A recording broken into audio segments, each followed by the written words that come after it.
Sebelumnya, Assalamualaikum warahmatullahi wabarakatuh.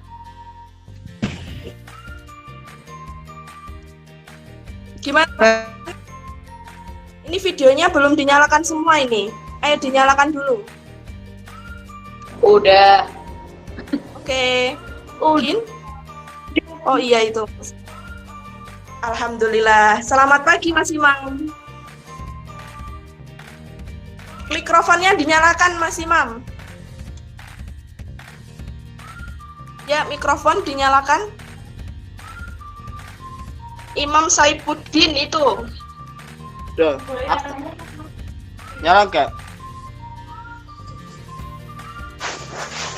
Halo, jelas.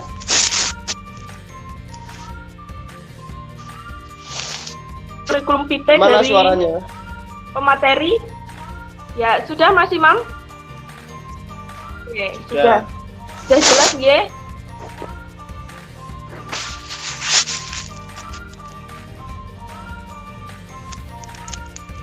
Oke. Mungkin salam-salam dulu sama Mas Imam. Selamat pagi Mas Imam. Oh, pagi. Yang lain kalau Selamat ada pagi. interaksi bisa mikrofonnya bisa dinyalakan. Dinyalain nggak apa-apa. Selamat pagi Mas Imam. Nah, itu teman-teman semua. Pagi. Pagi Mas, sudah makan belum? Sama katanya. Wah, sekarang udah pada KKN ya angkatan Iya. kalian ya. Kita Iya. nostalgia. Siap, ya. Peserta mohon diaktifkan videonya semua ya. Ayo kita temu tanya Heeh. Mas Imam. Oke, sudah ya. Sudah. Saya bacakan kurikulum vitae dari Mas Imam terlebih dahulu. Nama Mas Imam Saifuddin SPSI. Tempat tanggal lahir, mungkin teman-teman bisa dicatat semua ya untuk disimpan. Ini mungkin kalian. Biar katanya kalau nggak kenal maka tak sayang. Betul kah? Betul. Terus tempat tanggal lahir pemateri bisa dijawab sekali ya. Nah, alhamdulillah. Untuk sharing bisa dicatat 956 212. Diulangi satu kali. Follow ya, teman-teman. @imam_syaef ya. Nah, nanti langsung di follow back sama Kak Imam. Terus agama beliau Islam lah ya, IAIN.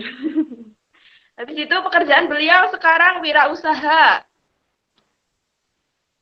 Riwayat pendidikan SD atau MI Jatimungul, MTS Kecamatan Terisi, SMA atau MA-nya ini di Man Terisi. Alhamdulillah S1 di IAIN Kediri dan sekarang proses S2 di UNAS. Dan semangat Kak Imam. Terus beliau juga pengalaman organisasi di PMII, jabatan sebagai anggota tahun 2013 sampai 2018. Pastinya teman-teman tahu ya, beliau yang sering orasi dan memotivasi mahasiswa saat itu. Oke, pengalaman menjadi pemateri sangatlah banyak Mas Imam ini ya. Beliau sudah pengalaman menjadi pemateri pelatihan filsafat, pemateri ansos, pelatihan epistem, pemateri PKD Ansor, pemateri Mapaba, dan masih banyak sekali. Bingung beliau nulisnya sampaian. Dan ini dia moto dari pemateri yaitu hadir dan mengalir. Sip, cocok Mas Imam. Hidup itu hadir dan mengalir. Begitu. Terus kita hari ini diskusinya tentang peran mahasiswa di era pandemi COVID-19. Nah, bagaimana sih kita sebagai mahasiswa untuk peran kita di masa pandemi ini? Apakah kita hanya rebahan saja ataupun ikut sosialisasi ataupun yang lainnya? Kita akan membahas diskusi hari ini. Dan langsung sama pemateri yang sangat handal di pagi hari ini. Gitu ya. Nah, pastinya di generasi apa ini? kita sebagai mahasiswa adalah agen of change katanya ya. Tapi kita harus gimana ya? Ya kita bahaslah ya peran mahasiswa di era pandemi ini. Bagaimana menurut Mas Imam, dan kita bisa sharing-sharing langsung, tanya-tanya langsung kepada pemateri pada pagi hari ini. Nah, silakan untuk Mas Imam, waktu dan tempat kami persilakan.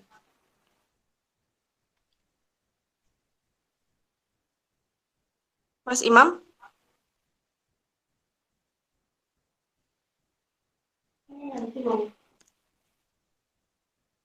Mungkin agak nge-lag ya, mungkin. Sinyalnya Mas Imam? Halo?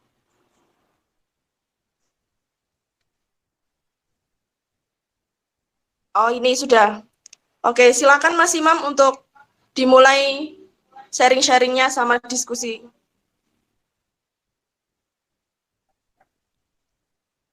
Oh, mungkin Mas Imam ini nge-lag ya datanya. Oke, kita tunggu. Oke, kok keluar? Mungkin sinyalnya. Operator. Oke, sebelum Mas Imam masuk lagi, ini ada sedikit gangguan. Oke, ini teman-teman silakan mengaktifkan mikrofon. Sudah lama katanya. Oke, sudah. Oke, Sudah. Ya sudah. Sorry, jaringannya agak ini ya, agak jelek. Oh iya, nggak apa-apa Mas. Ya, Bismillahirrahmanirrahim. Assalamualaikum warahmatullahi wabarakatuh. Waalaikumsalam warahmatullahi wabarakatuh. Waalaikumsalam. Terima kasih untuk Waalaikumsalam. teman-teman mahasiswa IAIN Kediri ya. Sekarang sudah IAIN. Zaman saya itu masih STAIN. Dan ini semuanya semester berapa? Semester 19. Angkatan 19 ya? Iya, ini ada yang umum juga, Mas. Oh, ada yang umum juga. Ya. Ya, mahasiswa dari instansi lain juga ada. Oh, gitu ya. Ya. 17. Saya ini diberikan apa? Suaranya jelas gak suaranya? Jelas ya? Jelas ya, teman-teman? Jelas. Oke. Saya diberi tugas oleh Saudara Sinta ini untuk mengisi seminar online ya. Jadi sepanjang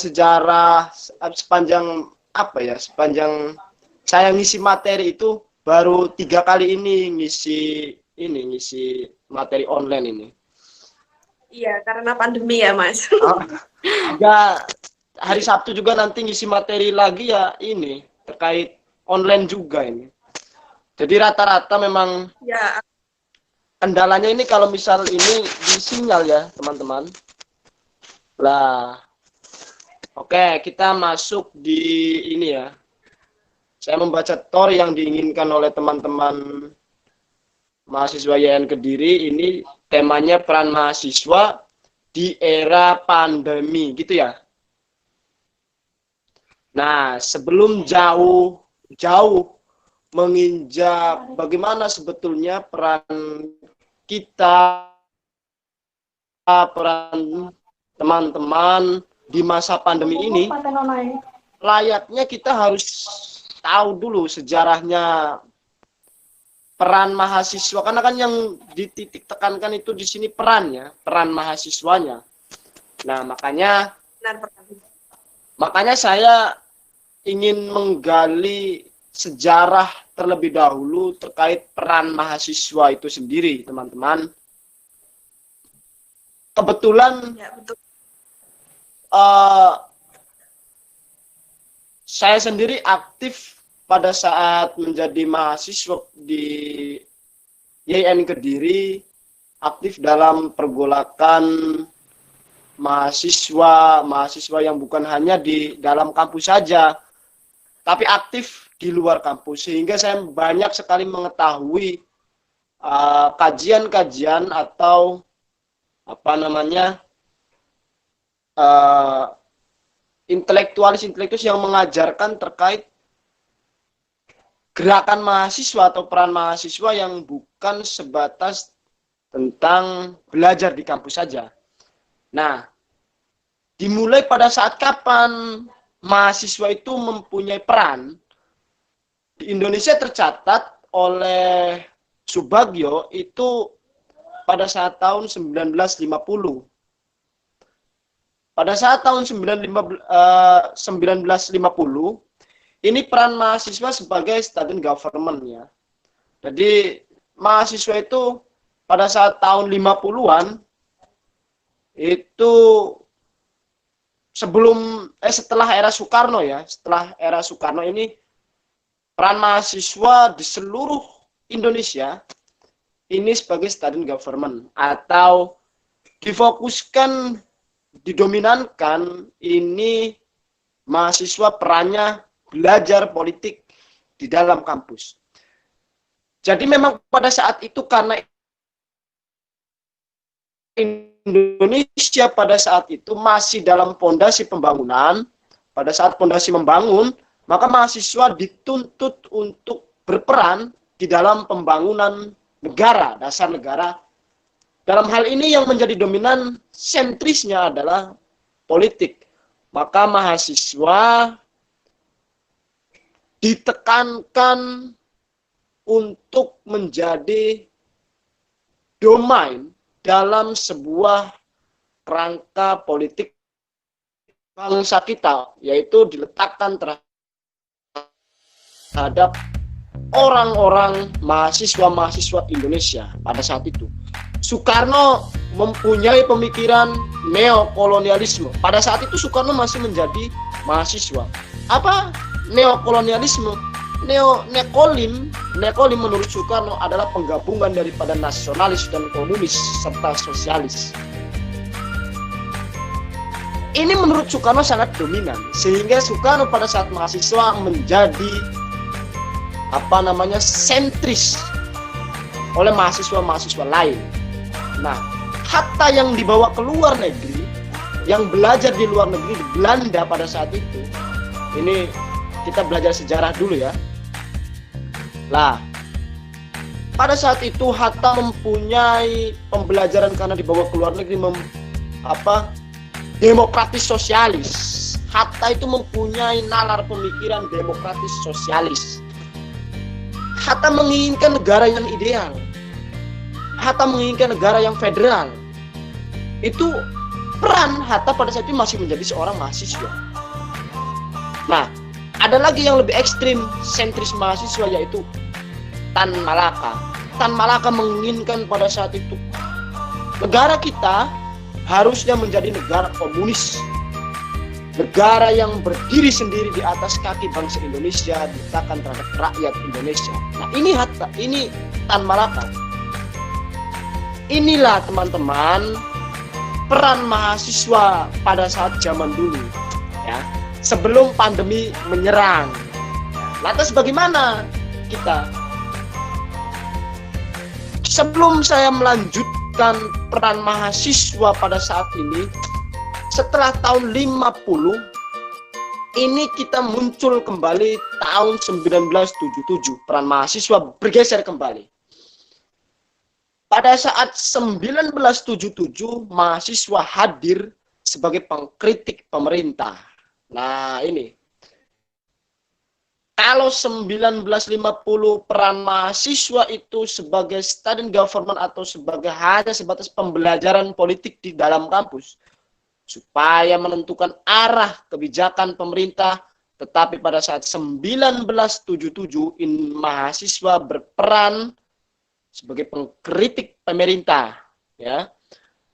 Pemerintah pada saat itu dikontrol oleh mahasiswa. Kebijakan-kebijakan pemerintah dikritik oleh mahasiswa. DPR menggunakan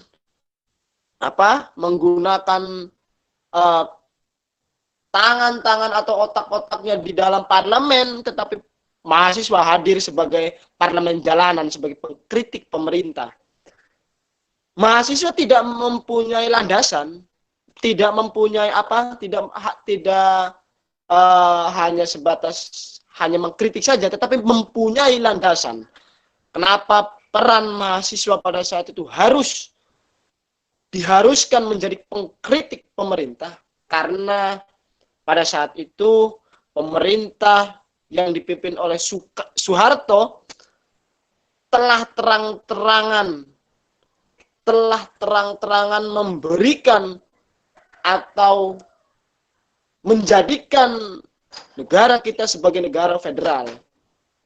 Aduh, ada adik saya ini minta jatah duit, bentar.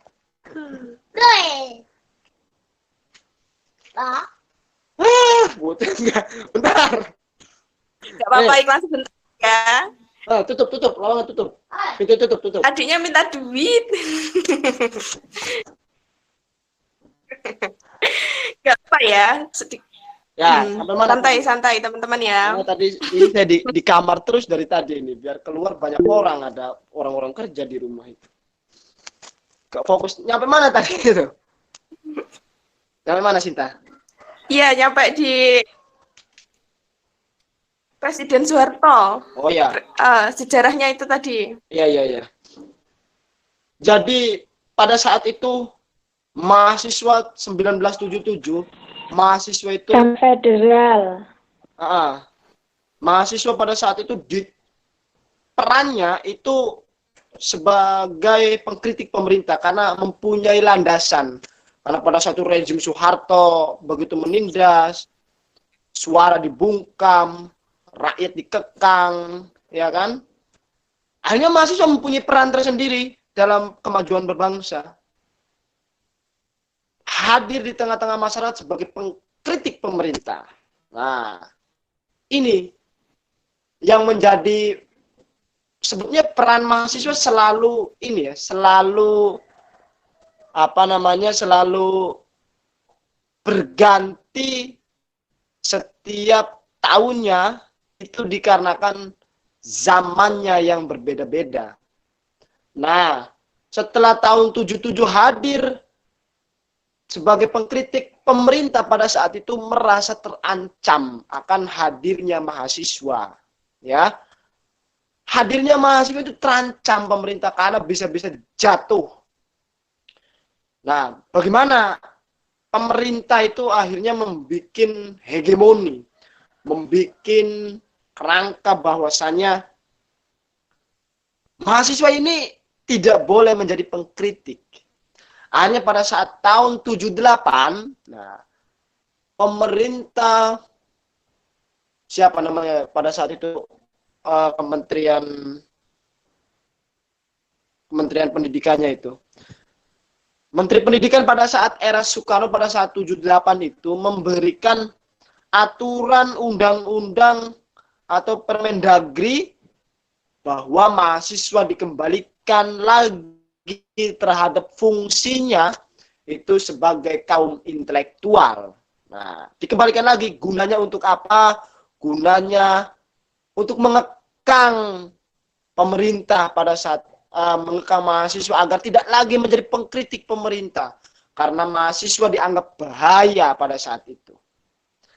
Tetapi mahasiswa tidak hanya diam, meskipun Mendagri telah mengeluarkan Permendagri terkait aturan bahwa mahasiswa harus dikembalikan lagi sebagai fungsinya untuk belajar di kampus sebagai kaum intelektualis, tapi tetap mahasiswa menjadi pengkritik pemerintah pada saat itu. Sehingga hal yang luar biasa ini pada saat 89 tercetus sebuah momentum yang sangat luar biasa. Wah, ini ada Afif juga ini, Afif hadir.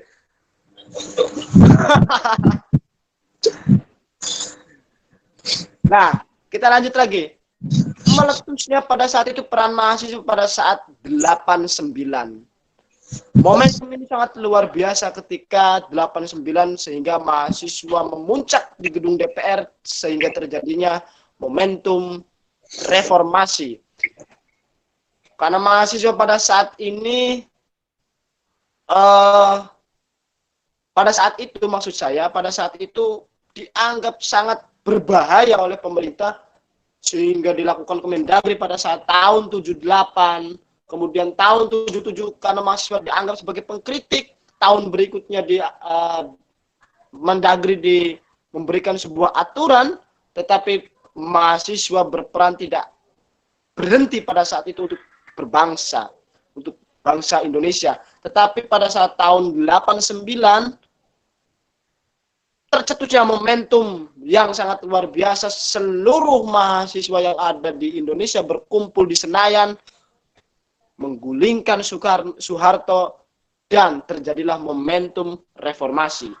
Nah, itulah sebetulnya bagaimana peran-peran mahasiswa pada saat zaman Soekarno, kemudian sampai 89. Nah, bagaimana kita hari ini? Hari ini sebetulnya teman-teman seperti Sinta, Afif, Hana, kemudian siapa lagi nih? Ahmad Mubarak, Ainun, dan lain-lain. Ini sebagai bagian juga sejarah sebetulnya. Karena apa? Pada saat zaman itu mahasiswa berperan turun di jalan, bagaimana hari ini peran mahasiswa ketika dihadapkan dengan era yang menurut saya sangat gila hari ini itu. Belum pernah, saya sendiri kaget ya, belum pernah terjadi sampai kita terkekang oleh diri kita sendiri. Dan hari ini menjadi lawan yang tidak terlihat. Nah, bagaimana pola mahasiswa atau peran mahasiswa itu di era zaman seperti ini? Sebelum masuk ke intinya, ke inti proses pembicaraan kita, saya mencoba ini, memberikan pemahaman terlebih dahulu lagi tentang, mengingatkan kepada saya sendiri yang masih sebagai seorang mahasiswa ya. Saya sendiri meskipun sudah punya istri masih jadi mahasiswa ini. Nah, fungsi kita itu sebagai mahasiswa apa sebetulnya? Yang saya catat itu ada 5 fungsi kita. Sebagai direct of change, kemudian agent of change, kemudian orang, stake, SDM, moral force, dan social control. Ini adalah fungsi-fungsi kita sebagai mahasiswa. Direct of change ini adalah bagaimana kita melakukan sebuah perubahan. Mahasiswa itu mampu melakukan perubahan secara langsung. Ya. Karena memiliki SDM yang sangat banyak. Ini fungsi mahasiswa atau bisa dikatakan direct of change. Kemudian bagaimana agent of change-nya? Kita adalah suatu agen perubahan. Kita adalah orang mampu membuat perubahan. Nah, kalau mahasiswa hari ini setelah lulus bingung mau kerja apa, saya rasa fungsinya sebagai mahasiswa itu sudah gagal. Saya rasa gagal. Saya menolak karena saya waktu dulu jadi mahasiswa selalu memakan buku-buku Das Kapital, pemberontakan kaum kapitalis, kemudian bagaimana rakyat tertindas. Saya membaca buku-buku arus kiri, sehingga ketika saya lulus menjadi mahasiswa, saya menolak perbudakan dan saya tidak mau dipekerjakan oleh orang. Dan ketika saya lulus S1, saya membuka usaha di rumah. Ya, nanti saya perlihatkan, pekerja saya banyak di sini. Orang-orang bekerja di saya semua. Saya terinspirasi dengan teorinya Hatta. Ya, ini sampingan saja ya. Artinya fungsi mahasiswa harus kembali terhadap diri kita sendiri. Saya rasa jangan sampai kita diperbudak oleh intelektual kita. Lah ini karena kita tidak paham fungsinya sebagai kaum intelektualis. Mahasiswa hari ini rata-rata saya lihat, saya belum pernah melihat karya tulis teman-teman yang ini, jarang sekali ya. Saya dulu jadi mahasiswa banyak sekali menulis karya ilmiah sampai saya dikritik ya. Ingat, Afif mesti ingat itu. Waktu saya dikritik habis-habisan di Kemenak, pada saat itu saya menulis bahwa Tuhan telah menjadi seorang pelacur. Saya tulis di karya ilmiah dan dikirimkan di Kemenak, itu ramai sekali tulisan saya. Kemudian Tuhan telah mati kemudian kaum, itu semuanya berbicara tentang orang-orang arus bawah, orang-orang petani, orang-orang pekerja. Karena menurut saya bagian dari agen of change. Perubahan itu, mahasiswa itu bukan perubahan di tataran atas, tapi di tataran bawah. Kita harus mengerti tataran bawah kita seperti apa ya. Harus mengerti orang-orang sekitar kita itu bagaimana. Kita harus menjadi agen of change. Nah, kemudian mahasiswa itu sebagai fungsinya iron stock exchange. Jadi kita tidak pernah habis ininya. Stok kita itu tidak pernah habis. Stok mahasiswa itu sampai kapanpun tidak pernah habis, terkecuali terjadi perang dunia, sehingga kadang perang dunia saja ini mahasiswa masih ada kaum belajar. Jadi saya rasa sampai kapanpun tidak pernah kehabisan stok kita itu. Nah, karena stok kita banyak ini, SDM kita banyak ini, harusnya kita mempunyai kekuatan yang besar. Hal yang sangat sepele ketika kita itu hanya terbatas belajar di kampus, disibukkan dengan tugas, itu hal yang sangat sepele. Ini bukan ngompor-ngompori teman-teman ya. Tapi ada hal yang sangat penting untuk dilakukan oleh kita. Nah, ini yang apa namanya? Fungsi kita sebagai mahasiswa selanjutnya yang menurut saya kurang sekali, yaitu moral force. Jadi moral ini kita harus memiliki moral yang baik ya. YIN itu terutama menjadi barometer harusnya daripada moral force ini. Jadi harusnya menjadi barometer terkait perubahan moral yang baik. Kemudian YIN menjadi, kalau mahasiswa YIN saja ini moralnya dipertanyakan, bagaimana masyarakat itu akan melihat kita. Ini yang sangat miris menurut saya. Karena mayoritas 70% pada saat saya tahu masih di YIN itu 70% itu anak pesantren. Ya minimal hanya tidur di pesantrennya saja, atau seperti Afif di pesantren kilat gitu kan. Minimal seperti itu anak pesantren, anak YIN. Nah, kemudian menjadi fungsi kita sebagai sosial apaan? Duit, bentar ini duit terus ini. Bocah ini duit terus.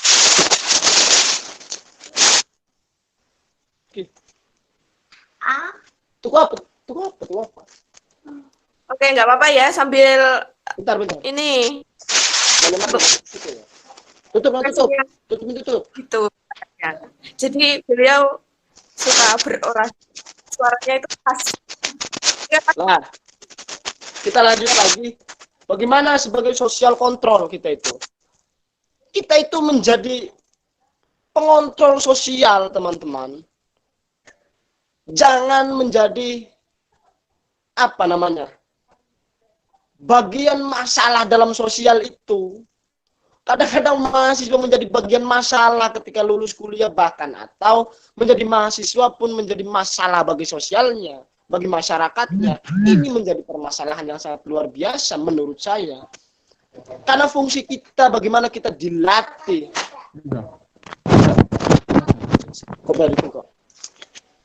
Bagaimana kita dilatih untuk menjadi sosial kontrol itu? Ya kita harus keluar dari kampus. Kita harus keluar dari kampus, melihat situasi di luar kampus bagaimana. Saya itu tanya Afif itu, mungkin dia masih tahu. Saya itu waktu jadi mahasiswa karena saya menolak belajar orang-orang tertindas, saya mencoba diri saya sendiri, mengetes. Saya jualan gorengan di depan kampus selama 5 bulan. Saya mendorong gerobak di depan kampus untuk menolak bagaimana rasanya. Ketika saya berbicara arus bawah pinggiran, bagian daripada kontrol sosial itu saya harus ikut di dalamnya, merasakan penderitaan, bagaimana malunya mental kita. Saya coba itu, rambut saya gondrong pada saat itu segini. Itu saya jual gorengan di depan kampus. Itu semata-mata untuk menguji teori-teori yang saya makan itu bagaimana ketika saya terapkan. Ternyata luar biasa. Untuk 100.000 saja, duit 100.000 saja, kita cari duit 100.000 pada saat itu. Wah, mental kita yang harus dipertaruhkan menjadi seorang mahasiswa. Kesalahan kita itu turun di masyarakat itu dengan cara bergaya, teman-teman. Ini kesalahan kita. Turun di petani dengan memakai celana jeans dan memakai baju-baju yang sangat bagus. Turun di petani ini yang menjadi penyakit atau benalu mahasiswa hari ini. Karena mungkin mereka tidak paham teori-teori arus bawah pinggiran, teori-teori kemiskinan. Ini yang sangat saya rasa kurang di mahasiswa hari ini. Zaman saya itu menjadi sebuah kewajiban. Kitab suci kita adalah Das Kapital pada saat saya menjadi mahasiswa baru, rambut gondrong, iya kan? Itu sebetulnya sangat merindukan bagi saya. Nah, bagaimana ada titik-titik sentral kita, kemudian bagaimana peran-peran sentral kita. Peran-peran sentral kita itu satu berperan di dalam moral, ya kan, mahasiswa itu. Kemudian berperan dalam segi sosial, kemudian berperan dalam segi intelektual. Ini peran-peran kita. Titik sentral kita itu sebetulnya berperan di 3 hal. Moral, peran sosial, dan peran intelektual.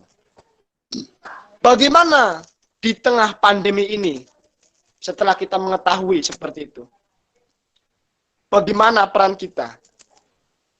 Kita harus tahu dulu apa sebetulnya pandemi ini. Kita baca terlebih dahulu, jangan sampai menjadi seorang mahasiswa termakan oleh kebohongan-kebohongan televisi. Ini Sinta itu anak KPI. Rata-rata kebohongan itu terletak pada framing atau terletak pada media. Media itu kata siapa itu? Siapa namanya, saya lupa itu.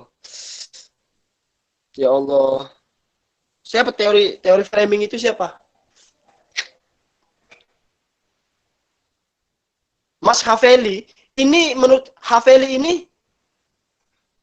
kebohongan atau ini propaganda itu paling mudah terletak di media.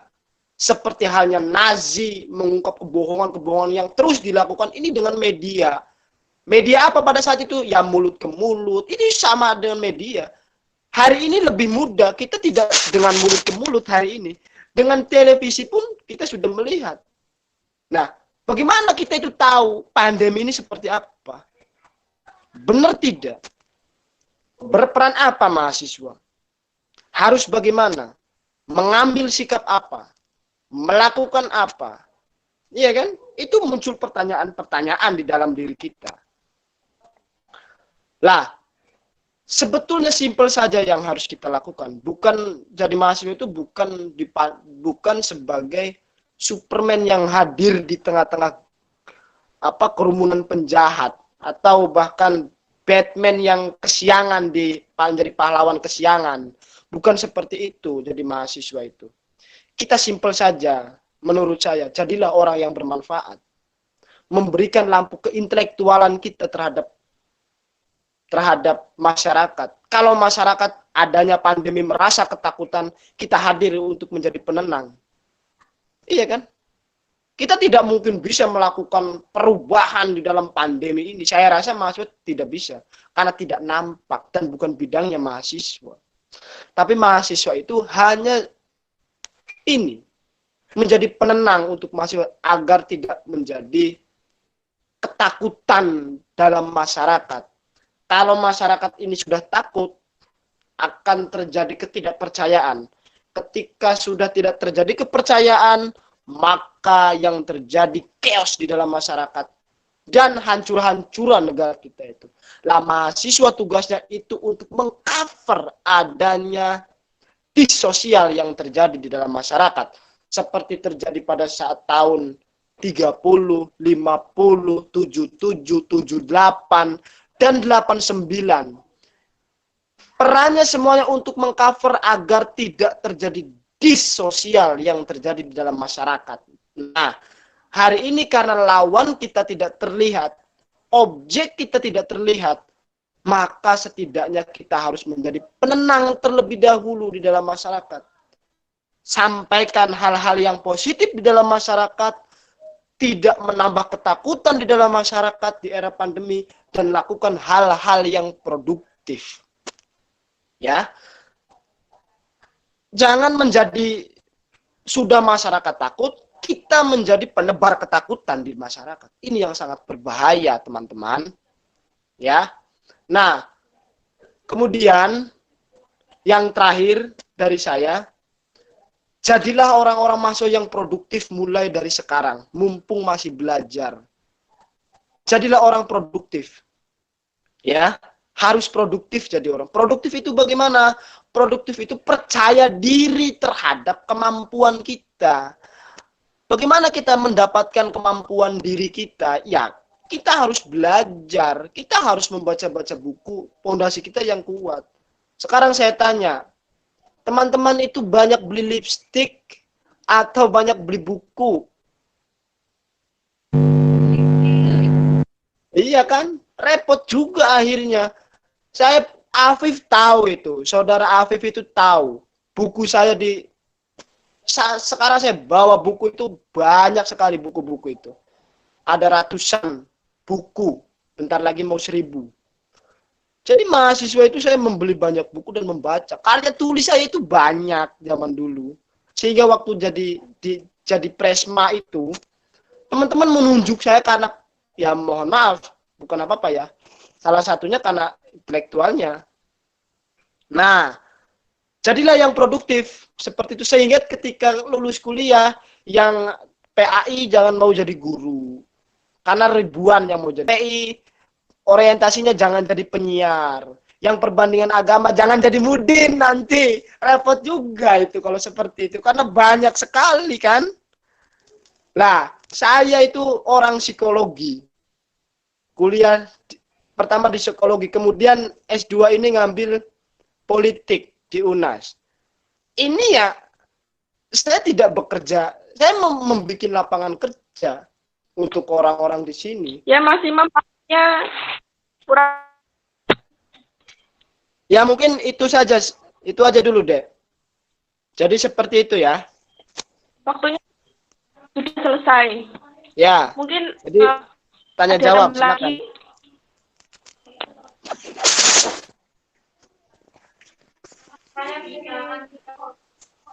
Ya silakan. Ya, mungkin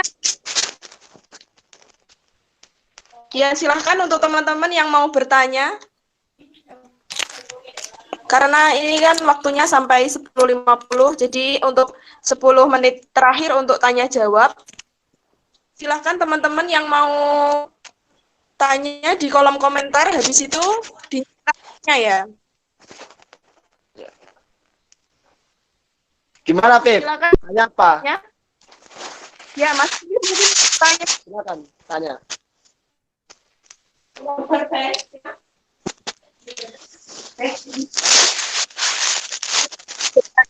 Menit dari sekarang. Silakan.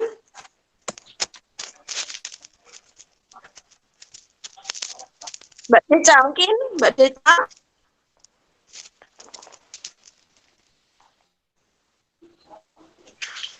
Silakan yang mau bertanya.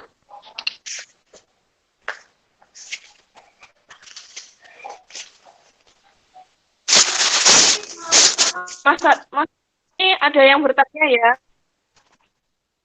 Bisa dinyalakan mic-nya Mas Afif. Nyalakan mic-nya Mas Afif.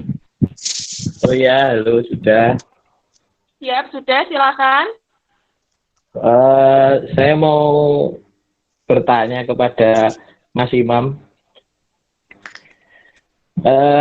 Gini Mas Imam, ya seperti di kolom komentar itu, gimana pendapatnya Pak Pres, mantan Pres ya Stein, itu terkait dengan fenomena dosen yang berkata mahasiswa itu tidak usah terlalu kritis, tidak usah sadar dengan fenomena-fenomena yang ada di dalam kampus. Sudah cukup belajar saja, terima mata kuliah dari dosen, sudah. Itu bagaimana pendapatnya pemateri? Udah, itu saja mungkin Mbak Sinta. Gak jelas dosennya itu. Tapi itu terjadi, Mas. Ada ya? Gimana? Ada. Ya tampung dulu, yang lainnya sekalian silakan nanya. Oke. Adanya fenomena dosen berikan statement, terus mahasiswa tak usah kritik di kampus, sudah kuliah belajar. Ini maksudnya ini Mas Afif ini menjurus ke pandemi ini, Mas. Oh, silakan. Mas Afif. Ada yang nanya lagi silakan. Oke, mungkin sinyalnya ini lemot ya. Sekalian. Afif, Laili Hanim silakan. mau ini bertanya. Silakan. Silakan ditanyakan. Yang pertama tadi sudah Mas Afif, terus Erik Huda silakan dinyalakan mic-nya.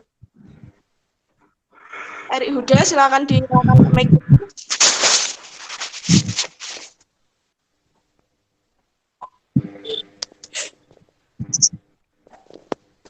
Halo? Silakan. Halo. Yang mau bertanya? Erik Halo. Huda. Sudah bisa masuk? Halo. Ya. Halo, sudah, Mas. Sudah. Ya, terima kasih waktunya. Sebelumnya, Assalamualaikum warahmatullahi wabarakatuh. Salam. Nama saya Ya, Erik, silakan. Mas. Saya dari kloter umum ini. Alhamdulillah saya adalah mahasiswa aktif di STAI Muhammadiyah Tulungagung, Gimana semester 2. Terima kasih buat waktunya. Ada moderator. Yang saya tanyakan begini. Terkait dengan virus atau pandemi ini, ada yang sebagian orang mengatakan ini teori konspirasi. Ada juga yang mengatakan ini benar-benar real adalah suatu virus yang melanda. Di luar saya banyak membaca berita adanya rumah sakit yang sengaja membuat itu supaya dapat insentif dan lain sebagainya. Yang saya tanyakan begini, sikap panjenengan pemateri untuk kita semua, sarannya kalau memang virus ini adalah konspirasi itu bagaimana, apa yang harus kita lakukan? Kalau virus ini bukan konspirasi atau memang ini nyata, apakah yang harus kita lakukan? Karena dampaknya ini sangat luas sekali, Mas. Begitu. Ya, ekonomi ya semua ya, sekolah dan lain sebagainya. Apakah ada semacam wejangan gitulah, bagaimana mensikapi keruwetan ambigu di masyarakat ini, virusnya ini beneran atau enggak gitu lah. Udah gitu aja, Mas. Terima kasih. Assalamualaikum warahmatullahi wabarakatuh. Salam. Warahmatullahi wabarakatuh. Waalaikumsalam warahmatullahi wabarakatuh. Terima kasih untuk Mas Erik Huda. Pertanyaannya sangat bagus sekali.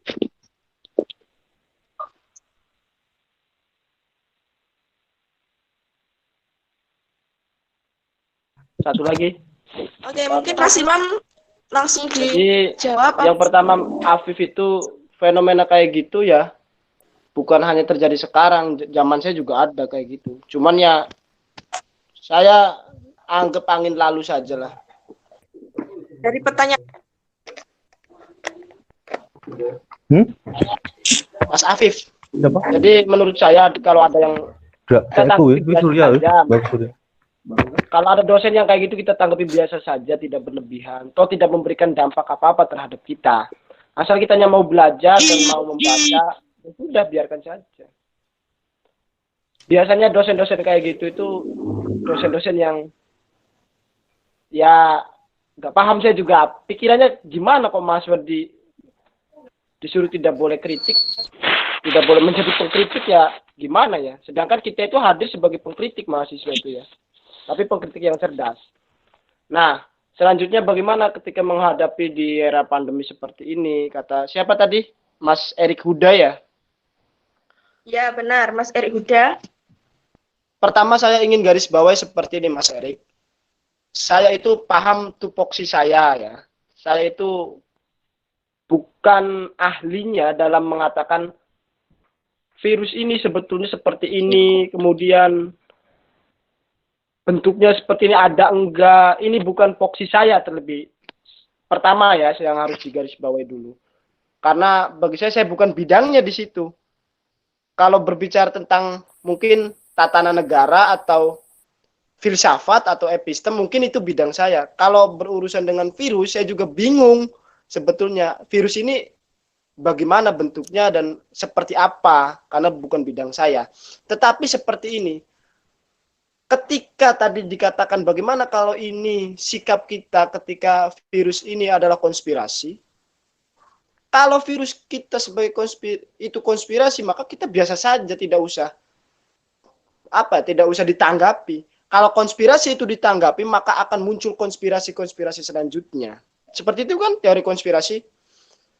Garisnya kan seperti itu. Nah, harusnya mahasiswa itu cerdas dalam melihat situasi dan kondisi.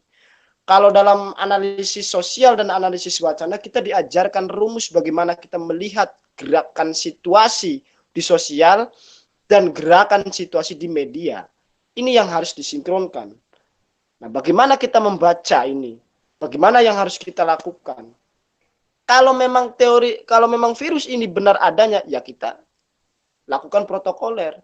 Kalau memang tidak ada virus ini, ya kita tidak harus diada-adakan virus ini, kita tidak harus menjadi pembenci. Kita tidak boleh membenci sesuatu itu. Ya biarkan saja. Iya kan? Tetapi karena kita adalah warga negara, dalam rumus tatanan negara, kita harus patuh terhadap aturan-aturan negara yang diberlakukan untuk kemaslahatan umum. Aturan negara hari ini untuk kemaslahatan umum adalah memakai sesuai dengan protokoler. Maka kita harus mematuhi itu. Cuci tangan. Penjual-penjual saya itu yang di jalanan itu kan pekerja saya di jalanan semua. Ya saya patuhi protokoler. Karena menurut saya bukan saya di virusnya ya, bukan di virusnya kalau saya. Kalau prinsip saya bukan di virusnya. Tetapi kembali lagi kalau menurut saya, karena saya adalah warga negara yang baik, menurut saya, ya kan, dan diharuskan untuk mematuhi kalau untuk kemaslahatan umum, maka saya membantu negara untuk hal itu. Kalau virusnya terserah, karena saya belum melihat langsung orang yang mati karena virus corona, saya nggak tahu. Tapi karena saya orang yang mempunyai prinsip, karena ini adalah untuk kemaslahatan umum, maka saya lakukan itu. Memakai masker, kemudian hand sanitizer, dan lain sebagainya. Pokoknya semua protokol saya lakukan. Seperti itu Mas Erik ya. Oh iya Mas, ya makasih. Ya. Nah, itu tadi ya sudah terjawab Mas Erik. Dan waktunya sudah menunjukkan 11:01. Jadi ini yang tanya nanti lanjut di grup aja ya, nanti mungkin lanjut di grup WA ya. Baik begitu Mas Imam? Ya. Sudah terjawab ya tadi Mas Afif sama Mas Erik Huda. Silakan untuk penutupnya, Sita. Oke, ini sudah saya catat beberapa kesimpulan dari peran mahasiswa di masa pandemi. Nah, yang pertama itu kita sebagai penenang untuk masyarakat ya teman-teman. Jadi nggak harus terjun langsung ke lapangan gitu. Jadi, mengcover sosial media ataupun berita hoax apapun itu tentang virus corona gitu. Dan mungkin yang ada sanggahan nanti bisa lanjut di grup WA ya teman-teman. Dan ini sudah Mas Imam, terima kasih untuk waktunya. Dan semoga teman-teman bisa menjadi ilmu baru lah ya. Pengetahuannya jadi tahu, oh inilah yang sebenarnya peran mahasiswa di COVID ini. Jadi jangan rebahan mulu terus ataupun hanya bermain sosial media, tapi juga menggunakan sosial media yang baik dan benar itu tadi yang sudah dijelaskan oleh pemateri kita. Gitu ya teman-teman, mungkin terima kasih untuk Mas Imam ya sekali lagi. Semoga ilmunya bermanfaat untuk teman-teman semua. Amin. Dan ya, mungkin mikrofonnya teman-teman bisa dinyalakan untuk salam jumpa kepada Mas Imam. Terima kasih. Terima kasih, Terima kasih, Mas Imam. Terima kasih, Mas Imam. Terima kasih, Mas Imam. Terima kasih. Gak mau. Salam. Salam. Bisa screenshot bareng buat dokumentasi masing-masing. Nah, dinyalakan videonya untuk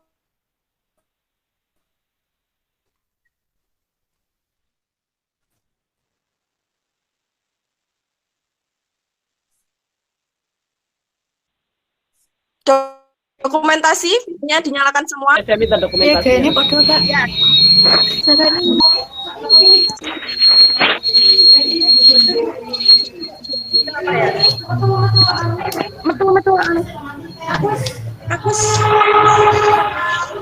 Makasih Mas Imam. Next diskusi lagi ya. Nah, ini wajah-wajahnya. Ya, wajah.